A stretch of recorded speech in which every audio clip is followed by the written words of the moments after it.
My dear students, मैं हूं आपका मेंटोर मुजाहिद हुसैन और आज हम डिस्कस करेंगे मेरे बेटा उर्दू पेपर प्रेजेंटेशन।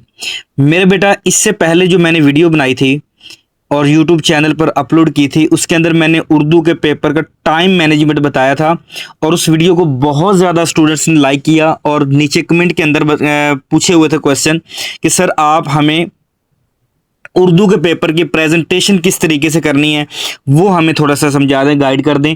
मेरे बेटा उर्दू के पेपर की प्रेजेंटेशन के लिए सबसे पहली चीज़ जो है वो आपने उसका हाशिया लगाना होता है, लाइन लगानी होती है। मेरे बेटा अगर आपके पास ये शीट है, यहाँ पर ये ज़रा ये देखें, ये पेज है, तो मेरे बेटा इसके अंदर आपने ऐसा बिल्कुल भी नहीं करना कि इधर से भी इतनी शीट छोड़ी हुई है और इधर से भी इतनी शीट छोड़ी हुई है। मेरे बेटा जब आप इधर से भी इतना ज़्यादा पेज छोड़ देते हैं, इधर से भी इतना ज़्यादा पेज छोड़ देते हैं, असल में आप लोगों का मकसद क्या होता है? मकसद आप लोगों का ये होता है कि हम ज़्यादा लिख सकें या ज़्यादा लिखा हुआ नज़र आए। तो मेरे बेटा सबसे बड़ी गलती आप लोग ये करते हैं कि ज़्यादा लिखा हुआ नज़र आने के चक्करों में मेरे बेटा वहाँ पर जो पेपर चेकर होता है उसको फ़ौरन से पहले समझ आ जाती है कि आपने यहाँ पर जो है वो ये काम करने की कोशिश की है ताकि अगले बंदे को लगे कि ज़्यादा लिखा हुआ। मेरे बेटा ये काम आप लोगों ने सबसे पहला काम ये नहीं करना कि इतना पेज इधर से छोड़ा हुआ हो और इतना पेज इधर से छोड़ा हुआ हो। दूसरी चीज़ मेरे बेटा, आप वो टाइम मैनेजमेंट वाली वीडियो देखेंगे तो उसके अंदर मेरे बेटा मैंने मोस्ट इंपॉर्टेंट चीज़ें जो हैं वो डिस्कस की हुई हैं और साथ साथ आपको बताया हुआ है कि आपने एक सवाल को कितना टाइम लगाना है। और इस वीडियो के अंदर क्योंकि मैं सिर्फ पेपर प्रेजेंटेशन की बात करूंगा, अगर आप लोग ये चाहते हैं कि आपको पता चले कि मेरे बेटा किस क्वेश्चन को कितना टाइम लगेगा, कितना सवाल करना चाहिए, तो मेरे बेटा आपने वो वाली वीडियो को लाजमी तौर पे जाके देखना है।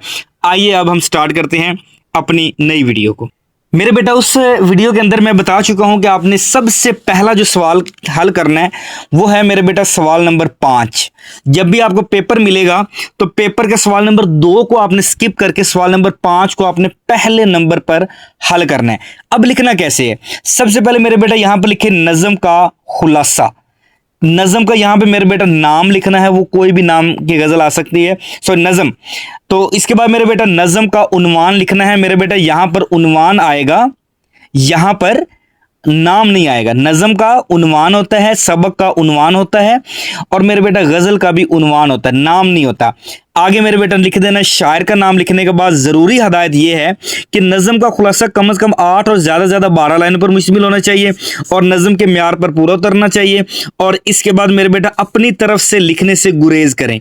और आखिर में मेरे बेटा ये वाली जो लाइन है, बाउंड्री लाइन, ये मेरे बेटा आप लोगों ने लाजमी तौर पर लगानी। इसका मतलब ये होता है कि यहाँ पर एक सवाल ख़त्म हो गया और अब हम अगला सवाल जो है वो शुरू करेंगे। तो मेरे बेटा इस चीज़ को आप लोगों ने जो है वो मद्देनज़र रखना है। सबसे पहले मैंने बताया था कि आपने सवाल नंबर मेरे बेटा 5 को हल करना है। दूसरे नंबर पर यहाँ पे जो टाइम लिखा हुआ है इसको आप स्किप कर दें, ये आप लोगों का नहीं है। इसका मैं टाइम भी आप लोगों के साथ उस वीडियो के अंदर बड़ी डिटेल के साथ डिस्कस कर चुका हूं कि एक सवाल को आपने कितना टाइम देना है। मेरे बेटा एक सवाल को आपने उतना टाइम देना है जितना उस सवाल के मार्क्स है। मसलन पेपर के अंदर जो सवाल नंबर 5 है नज़म का खुलासा, वो 5 नंबर का आता है। 5 को आप 2 से ज़रब दे दें तो आपके पास मेरे बेटा 10 आता है। तो मेरे बेटा आपको इस सवाल को करने के लिए सिर्फ 10 मिनट का टाइम रिक्वायर होगा। ये मैं सारी चीज़ें डिस्कस कर चुका हूँ, आप वो वीडियो देखेंगे तो इंशाल्लाह समझ आ जाएगी। इसके बाद मेरे बेटा सवाल नंबर दूसरे नंबर पर आपने सवाल नंबर 8 को हल करना है, तलखीस नगारी। लिखना कैसे है? मेरे बेटा ये अबारत है, यहाँ पर अबारत लिखी हुई होगी, उसके आप पहले 2 लफ्ज़ लिख लें, आखिरी 2 लफ्ज़ लिख लें तो भी गुजारा हो जाएगा। मेरे बेटा उसके बाद आपने यहाँ पर लिखना है कुल अल्फाज कितने हैं। अगर उस अबारत के कुल अल्फाज 100 हैं तो मेरे बेटा हमने उसका तीसरा हिस्सा लिखना होता है। तो टोटल मेरे पास मेरे बेटा अगर हम तो उसको 3 पे तकसीम करते हैं तो 32 बनते हैं। तो सबसे पहले मेरे बेटा अल्फाज, कुल अल्फाज, फिर आपने मेरे बेटा लिखना तलखीस शुदा अल्फाज कितने होंगे। उसके बाद मुनासिब उन्वान। उन्वान मेरे बेटा आप पेपर के इस क्वेश्चन के शुरू में भी लिख सकते हैं और इसके आखिर में भी लिख सकते हैं, ये आपकी अपनी चॉइस है। लेकिन याद रखना है मेरे बेटा एक से ज़्यादा उन्वान लिखेंगे तो उसका फ़ायदा होता है। एक उन्वान लिखेंगे तो अगर वो उसके साथ मैच ना करता हुआ तो आपके ये 2 नंबर जो है वो कट सकते हैं। तो मेरे बेटा इसके बाद आपने क्या बात याद रखनी है कि उन्वान लिखना है और उसके बाद मेरे बेटा तलखीस शुदा अबारत इस तरीके से लिखनी है। क्लियर मेरे बेटा? इसके बाद हम क्वेश्चन सॉल्व करेंगे। और मेरे बेटा तलखीस के अंदर जो चीज़ें आपने माइंड में रखनी है, सबसे पहले मैं वो डिस्कस कर लेता हूँ, इसके बाद हम अगले सवाल पे चलते हैं। मेरे बेटा सबसे पहली चीज़ जो है वो तलखीस वाले सवाल को अबारत कहीं से भी दे सकता है, लेकिन ये आपके लिए नहीं है। आपके लिए इंशाल्लाह पैक्टा के सिलेबस के अकॉर्डिंग ही तलखीस के लिए इस दफ़ा आएगी, पहले कहीं से भी आ सकती थी। एक तहाई लिखना है पेपर में, अबारत लिखने की ज़रूरत कोई नहीं है। आप अबारत ना लिखें, सिर्फ अपना क्वेश्चन जो है वो सॉल्व करना शुरू करें। मेरे बेटा तलखीस शुदा अल्फाज की तादाद लिख दें और उसमें मेरे बेटा 3 या 2 से ज़्यादा उन्वान आपने मेरे बेटा लिखने हैं। और इसके लिए मार्कर जो है वो 604 आपको साइज़ मिल जाएगा, आप किसी भी बुक शॉप से जो है वो परचेज कर सकते हैं। और मेरे बेटा ये देखें कितने साफ सुथरा और पढ़ा जाने वाला लिखा हुआ है, तो इसी अंदाज में आपने मेरे बेटा इसको जो है वो लिखना है। और उसके बाद मेरे बेटा सादा अल्फाज का इस्तेमाल आपने करना है जो कि पढ़ा भी जाए। अल्फाज की गिनती में तादाद में 2-4 अल्फाज कम या ज़्यादा की गुंजाइश है, लेकिन ज़्यादा की गुंजाइश बिल्कुल भी नहीं है। मेरे बेटा जब आप तलखीस को खींच के लिखते हैं, थोड़ा ज़्यादा लिखने की ट्राई करते हैं, तो मेरे बेटा उस वक्त नंबर कटना शुरू हो जाते हैं। ये बात याद रखना, तलखीस का मतलब है समेटना, तो मेरे बेटा उनको अल्फाज को समेटना ज़्यादा बेहतर होगा। इसके बाद मेरे बेटा आपने सवाल नंबर 3 को हल करना होता है। सवाल नंबर 3 के अंदर मेरे बेटा आपको तशरी आती है। अबारत इस तरह लिखना है, सवाल नंबर 3 अबारत की तशरी। और अबारत मेरे बेटा आप ये लिखेंगे, कुछ इस तरह लिख दें तो बेहतर होगा कि पहले अल्फाज और आखिरी अल्फाज लिख दें। उसके बाद मेरे बेटा हवाला मतन, वो क्या होता है, सबक का उन्वान क्या है जी, मुसन्नफ का नाम क्या है। ये 2 चीज़ें लिखने की ज़रूरत नहीं है, ये आप लोग छोड़ भी सकते, स्किप कर दें। मेरे बेटा आपके पास सबक का उन्वान लिखने का 1 नंबर होता है, मुसन्नफ का नाम लिखने का 1 नंबर होता है। तो मेरे बेटा इसके नंबर है, इसके नंबर नहीं, आप छोड़ दें। उसके बाद मेरे बेटा यहाँ पर आपने लिखना है स्याको सबाक। उसके बाद यहाँ से मेरे बेटा तशरी जो है वो शुरू कर देनी है। स्याको सबाक 5 से 7 लाइनों से ज़्यादा बिल्कुल भी नहीं होना चाहिए, ठीक है मेरे बेटा। उसके बाद इम्तिहानी पर्चा में दी गई अबारत में से सिर्फ 1 अबारत को आपने मेरे बेटा हल करना है, 2 अबारतों को हल नहीं करना। इसके बाद मेरे बेटा अबारत की तरतीब का खास ख्याल रखना है, पहले की बात बाद में और बाद की बात को पहले बिल्कुल भी नहीं लिखना। तशरीह करने का अंदाज़े बयानिया हो। उसके बाद मेरे बेटा लफ्ज़ हवाला मतन के अलावा कुछ और लिखने की ज़रूरत नहीं है। बाज़ तालिब इल्म सबक का उन्वान, मुसन्नफ़ का नाम लिखने के बाद फिर हवाला मतन के तहत कुछ ज़्यादा लिख देते हैं। ऐसा करना वक्त का ज़िया है, इससे आप लोगों ने जान छुड़वानी है। इसके बाद मेरे बेटा अबारत की तशरीह 3.5 सफ़हात से 4 तक लाजमी लिखें, इससे ज़्यादा नहीं होनी चाहिए, इससे कम नहीं होनी चाहिए मेरे बेटा। दौरान तशरीह हवाला जात कुरानी आयत हदीस का तर्जमा जो है वो आप लाजमी तौर पर लिख सकते हैं। और हवाला जात के लिए आपने मार्कर 604 ही इस्तेमाल करनी है, ज़्यादा प्यारा लगेगा। इसके बाद मेरे बेटा काट कर या मिटा कर लिखने से नंबर कट सकते हैं। और आखिर में मेरे बेटा आप लोगों ने लाइन लाजमी तौर पर लगानी है ताकि इस बात की निशानदेही रहे कि ये सवाल यहाँ पर ख़त्म हो गया। इसके बाद मेरे बेटा सवाल नंबर 4 को मेरे बेटा आप कर सकते हैं, बाकी तरतीब आपने वही रखनी है जो मैं प्रीवियस वीडियो के अंदर बता चुका हूँ। यहाँ पर वक्त जो है इसको आप स्किप कर दें। मेरे बेटा लिखने का तरीकाकार क्या है, सवाल नंबर 4 सबक का खुलासा, अखलाक नबवी, मुसन्नफ़ का नाम। अब यहाँ पे लिखना है आपने सबक का उन्वान लिखने के बाद मेरे बेटा मुसन्नफ़ का नाम। अब हदायत क्या है, यहाँ से आपने शुरू कर देना है। तरतीब सबक का खास ख्याल रखें, पहले की बात बाद में और बाद की बात पहले कभी भी बयान नहीं करनी चाहिए। और इसके बाद मेरे बेटा खुलासा लिखते वक्त गैर अहम बातें खुलासा में नहीं आनी चाहिए और अहम छूटनी नहीं चाहिए। सबक का खुलासा 1/3 होना चाहिए, मुसलसल लिखना चाहिए। इसमें हेडिंग्स वगैरह जो है वो मत दें, बल्कि आपने एक ही पैराग्राफ के अंदर इसको जो है वो समेटना होता है। सबक को सिर्फ किताब में बयान किए गए अल्फाज की मदद से हल करना चाहिए, उसके अलावा कोई भी अपनी तरफ से नहीं लिखना चाहिए। इसके बाद मेरे बेटा हवाला जात आप लोग लाजमी तौर पर लिखें और खुलासा को जो है वो पैरा बनाकर लिखना होता है। ये मेरे बेटा सवाल नंबर 4 के लिए। इसके बाद हम देखते हैं, बहुत सारे बच्चों का मेरे साथ क्वेश्चन था, सर मुकालमे के हवाले से हमें गाइड कर दें, कितना लिखना चाहिए, किस तरीके से लिखना चाहिए। तो मेरे बेटा सवाल नंबर 6 लिखने के बाद मुकालमा नवीसी और नीचे इसकी हेडिंग आप लोगों ने लाजमी तौर पर देनी है और इसके लिए मार्कर का आपने मेरे बेटा इस्तेमाल करना है। उसके बाद ये चीज़ आप ना भी लिखें तो कोई मसला नहीं, ठीक है। ये जो चीज़ है शुएब लाइब्रेरी में बैठा है, क्योंकि ये उसका स्टार्टिंग पॉइंट है, तो ये मेरे बेटा लाजमी लिखना है। उसका जो है वो कंप्लीटली तौर पे मुकम्मल तारुफ पस मंज़र वो ना लिखें, लेकिन ये चीज़ आपने मेरे बेटा लाजमी लिखनी है। उसके बाद अवैस और शुएब, आप कोई भी नाम इस्तेमाल कर सकते हैं। मेरे बेटा सबसे बड़ी गलती जो बच्चे करते हैं वो मुकालमे के शुरू में करते हैं। उनको मेरे बेटा अस्सलाम वालेकुम और वालेकुम सलाम लिखना ही नहीं आता। बच्चे क्या करते हैं, वो समझते हैं कि अस्सलामु अलैकुम, मीम के बाद वाव है और इस तरह मेरा बेटा वो लिख देते हैं। हालांकि मीम के ऊपर पेश होती है, मीम के बाद वाव नहीं होती। ये आपका गलत हो जाएगा मेरे बेटा। फिर दूसरी गलती करते हैं वालेकुम अस्सलाम, वो समझते हैं कि वाव के बाद अलिफ है, वालेकुम अस्सलाम। तो मेरे बेटा ये गलती भी आप लोगों ने नहीं करनी, वाव के ऊपर जबर है ना कि अलिफ है। तो मेरे बेटा आपने इसी तरीके से इसको जो है वो लिखना होता है। उसके बाद जो मेन चीज याद रखने वाली है, वो इस सवाल में मुकालमा या रुदात के बारे में पूछा जा सकता है, कोई भी चीज आ सकती है, लेकिन आप लोग मुकालमा लिखेंगे तो वो आपके लिए मेरे बेटा ज्यादा फायदेमंद है। रुदात आप लोग जो है वो लिखना चाहें तो लिख सकते हैं, ना लिखना चाहें तो ना लिखें। लेकिन मेरे बेटा ज़्यादा जो है वो अगर आपको मुकालमा आता है या रुदात आती है, तो जो चीज़ आपको अच्छे तरीके से आती है मेरे बेटा आप लोग वो कर सकते हैं। उसके बाद मुकालमा निस्बतन आसान होता है, थोड़ा सा आसान होता है, लेकिन आप रुदात करेंगे तो उसमें नंबर ज़्यादा आने के चांसेस भी हैं। ये मैं अपनी प्रीवियस वीडियो के अंदर बता चुका हूँ। इसके बाद मेरे बेटा मुकालमा दो अफराद के दरमियान तवील गुफ्तगू के दौरान में किसी मौजू पर एक हिस्से के तौर पर लिखना चाहिए ताकि मुकालमा मसनूई ना लगे। मतलब जिस तरीके से हम अंदाज में जिस अंदाज के अंदर हम बात करते हैं उसी अंदाज के अंदर ये लिखना चाहिए। और इसके बाद मेरे बेटा किरदारों के जो नाम हैं वो हमेशा मार्कर के साथ आप लोगों ने मेरे बेटा लिखने होते हैं। क्लियर। और सवाल के आखिर के अंदर अख्तामी लाइन, ये वाली लाइन इस अंदाज में भी लगा सकते हैं या इस तरीके से लगा सकते हैं, ये आप लोगों की अपनी मर्जी है। अब मेरे बेटा अगर हमें रुदात आ जाए फिर हम क्या करें?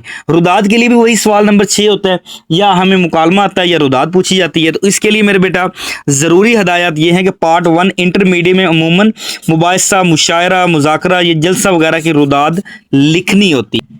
इसमें मेरे बेटा रुदात किसी ख़ास वाक़े या शख्स की याद में है, इसके मुतालिक चंद सत्रों में तारुफ करवाना चाहिए और करवाया जाता है। उसके बाद मेरे बेटा तारीख, मुकाम, हाज़रीन का जिक्र किया जाता है। ये सारी चीज़ें जो है वो आप लोगों को आपके टीचर्स जो है वो बता चुके होंगे। मैं यहाँ पर सिर्फ ये चीज़ें डिस्कस कर रहा हूँ कि मेरे बेटा आपने इसको प्रेजेंट कैसे करना है, प्रेजेंट कैसे करना है। ठीक है मेरे बेटा। इसके बाद मेरे बेटा यहाँ पर ज़रा देखें, अब अगला हमारा सवाल जो है वो सवाल नंबर 7 है और ये दरख्वास्त नवीसी होता है। लिखने का तरीका कार सुन लें। ये मेरे बेटे दरख्वास्त नवीसी को बिल्कुल आप लोगों ने इसी तरह लिखना है, मजमून की तब्दीली के लिए दरख्वास्त। आगे जो बाखिदमत जनाब प्रिंसिपल, बच्चे क्या करते हैं कि बाखिदमत जनाब प्रिंसिपल साहिब लिखने का बड़ा शौक होता है उनको। मेरे बेटा आप गलत कर जाएंगे। अगर आपने जनाब लिखा है तो साहिब नहीं लिखना, साहिब लिखा है तो जनाब नहीं लिखना। बाखिदमत प्रिंसिपल साहिब लिख दें तो भी सही है। तो लेकिन दोनों आप लोग जो है वो बिल्कुल भी नहीं लिखेंगे। इसके बाद मेरे बेटा उन्वान लिखेंगे यहाँ पर, और फिर जनाब आली मोदबाना गुजारिश है, नहायत अदब से गुजारिश है, या मोदबाना इल्तमास है, नहायत अदब से मुल्तमिस हूँ। ये सारे अल्फाज का आप इस्तेमाल कर सकते हैं। उसके बाद मेरे बेटा एंड पे मैं ताहयात आपका शुक्रगुजार रहूँगा, मैं आपका इंतहाई ममनून रहूँगा, ये अल्फाज आपने इस्तेमाल करने। और मेरे बेटा आखिर में जो है वो आपने डेट लाजमी तौर पर लिखने, इसका नंबर होता है। अब इसके बारे में कुछ गुजारिशात ये हैं कि दरख्वास्त के लिए हमेशा नया सफ़ा इस्तेमाल करें, और ये कम अज़ कम 1.5 और ज़्यादा से ज़्यादा 2 सफ़ात पर होनी चाहिए। लफ्ज़ जनाब के बाद साहब नहीं लिखते, और अगर साहब लिख दिया तो मेरे बेटा फिर जनाब नहीं लिखना। गुजारिश इस तरह नहीं लिखना, जे के साथ, जाल के साथ नहीं लिखना, जे के साथ मेरे बेटा लिखना है। उसके बाद पहली लाइन में बखिदमत जनाब वगैरह अगर एक लाइन में मुकम्मल ना हो रहा हो तो 2 लाइनों में भी एडजस्ट कर सकते हैं। और इसके लिए भी मेरे बेटा 604 मार्कर का इस्तेमाल करें, और इन अल्फाज का इस्तेमाल जो है वो लाजमी तौर पर बराए करम, बराए मेहरबानी ये नहीं कर लिखते होते मेरे बेटा। इसके लिए ताबा फरमान का लफ्ज़ जो है वो इस्तेमाल कर देते हैं। और आखिर के अंदर मेरे बेटा ये वाली लाइन जो है मैं बार बार कह रहा हूँ ये ज़रूर लगाएं। और अगर मेरे बेटा आप लोगों ने रसीद लिखनी हो तो फिर वो कैसे लिखेंगे? रसीद के लिए भी सवाल नंबर 7 होता है। रसीद उन्वान लिखें मेरे बेटा यहाँ पर। उसके बाद ये सारी चीज़ें जो है वो आप लोग रसीद के अंदर डिस्कस करेंगे। सबसे पहले रसीद का उन्वान जल्दी हरूफ में मार्कर 604 का इस्तेमाल करते हुए, इसके बाद सफ़ा के वस्त में, वस्त होता है दरमियान के अंदर, बिल्कुल दरमियान में, बायस तहरीर आके तहरीर करें। और उसके बाद मेरे बेटा आगे नफ्स मजमून में सबसे पहले रकम का जिक्र किया जाए, जिस तरह ये लिखा हुआ है मेरे बेटा। आगे ये मेरे बेटा सारी चीज़ें जो हैं वो इसके लिए रसीद के लिए लिखी हुई हैं। आप इसको जो है वो तसल्ली के साथ यहाँ पर पॉज करके वीडियो को आप जो है वो देख सकते हैं। इसके बाद मेरे बेटा सबसे आखिर में मेरे बेटा मैंने प्रीवियस वीडियो में डिस्कस किया था कि आप लोगों ने मेरे बेटा नज़म का के अशार की तशरीह और गज़ल के अशार की तशरीह सबसे एंड पे करनी। उसको लिखने का तरीकाकार मेरे बेटा, सवाल नंबर जो है वो 2 लिखें, हिस्सा नज़म अशार की तशरीह। आगे मेरे बेटा ये शेर लिख दें, ना भी लिखें तो भी कोई फ़र्क नहीं पड़ता, लेकिन आपने टाइम को एडजस्ट करना है कि टाइम अगर है तो फिर अपनी खूबसूरत सी राइटिंग के अंदर लिख दें, अगर नहीं टाइम तो फिर आप इसको छोड़ दें, बस हवाला दे दें। और उसके बाद मेरे बेटा आप लोग जो है वो किस तरह लिखेंगे, नज़म का उन्वान, और यहाँ पर मेरे बेटा उसके बाद शायर का नाम, फिर मेरे बेटा मफहूम लिखना है, मफहूम मुख्तसर और जामे लिखना है, 3 सतूर कम से कम और 4 से ज़्यादा नहीं होना चाहिए। इसके बाद मेरे बेटा तशरीह जो है वो आपने अपने तौर पे करनी होती है, जो आप लोगों को जो है वो पढ़ा हुआ है, लेकिन वो उसके अकॉर्डिंग होनी चाहिए। सबसे पहले दोनों जानब नीले मार्कर के साथ हाशिया लगाएं, मार्जिन लाइन, ये वाली लाइन लगाएं। लेकिन ये लाइन मैं आपको पहले वीडियो को शुरू में बता चुका हूं कि मेरे बेटा इतनी लगानी है कि एग्जामिनर को ये ना लगे कि आपने ज़्यादा दिखाने के चक्कर में जो है वो इस तरह लाइन लगाई हुई है। उसके बाद मेरे बेटा लिखाई को खूबसूरत तरीन बनाने के लिए 604 और 605 का इस्तेमाल करें। ये नीला मार्कर है, आपको किसी भी बुक शॉप से जो है वो मिल जाएगा। इसके बाद मेरे बेटा नज़म के अशार इकट्ठे लिखे जाते हैं और तशरीह भी इकट्ठी की जाती है। अलग अलग तशरीह करने से नंबर की कटौती हो सकती है, होती है नहीं, हो सकती है। इसके बाद मेरे बेटा इमला के ऊपर जो आप लोग खुसूसी तवज्जो दें, जिस तरह आपने इस तरह लिखना है इस तरह नहीं लिख सकते। इंशाल्लाह का लिखने का तरीकाकार ये होता है, ये नहीं होता। तो इसके बाद मेरे बेटा नज़म का उन्वान, शायर का नाम मुकम्मल और वाज़े तौर पर जो है वो लिखा होना चाहिए।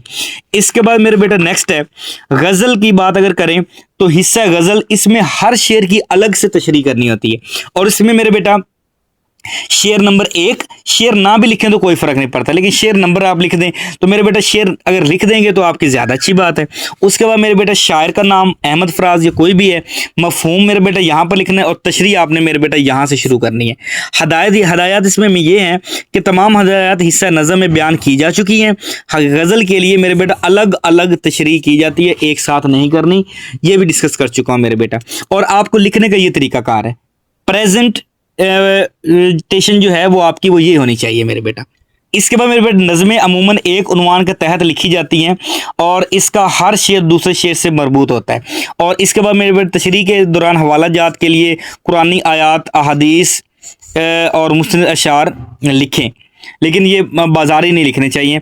उसके बाद मेरे बेटा तशरीह लिखते वक्त 6-7 सतूर के बाद पैराग्राफ वाला स्टाइल रखें। याद रखें खूबसूरत पढ़ना और लिखना भी फ़न है आपका मेरे बेटा। याद रखें अगर आपका लिखा हुआ पढ़ा जाता है ना तो आपको नंबर मिलेंगे इंशाल्लाह। अगर आपका लिखा हुआ पढ़ा नहीं जाता तो बेटा मेरी बात याद रखिएगा, आपको बिल्कुल भी नंबर नहीं मिलेंगे। सबसे अहम बात आपका लिखा हुआ पढ़ा जाना चाहिए बस। उसके बाद मेरे बेटा आपने लिखने में मरकज़ी ख्याल जो है वो आप ना लिखें, काट कर लिखने से मुकम्मल गुरेज करें, पेपर को तोड़ने मरोड़ने के बजाय साफ़ सुथरा लिखें। और हर सवाल के ख़त्म होने के बाद आपने मेरे बेटा आखिर में लाइन ज़रूर लगानी है, लाइन लगाने के बाद अगला सवाल शुरू करना है। उम्मीद करता हूँ मेरे बेटा कि आपको ये पेपर की जो प्रेजेंटेशन मैंने बताई है इसकी मुकम्मल तौर पर समझ आ चुकी होगी। सुबह आपका पेपर है, इसको मेरे बेटा पढ़ें, तैयार करें, अच्छे अंदाज में जो है वो पेपर दें। इंशाल्लाह मिलते हैं एक नेक्स्ट वीडियो के अंदर। इस वीडियो को ज़्यादा से ज़्यादा शेयर करें, सब्सक्राइब करें और हमें अपनी दुआओं में याद रखें। वस्सलाम।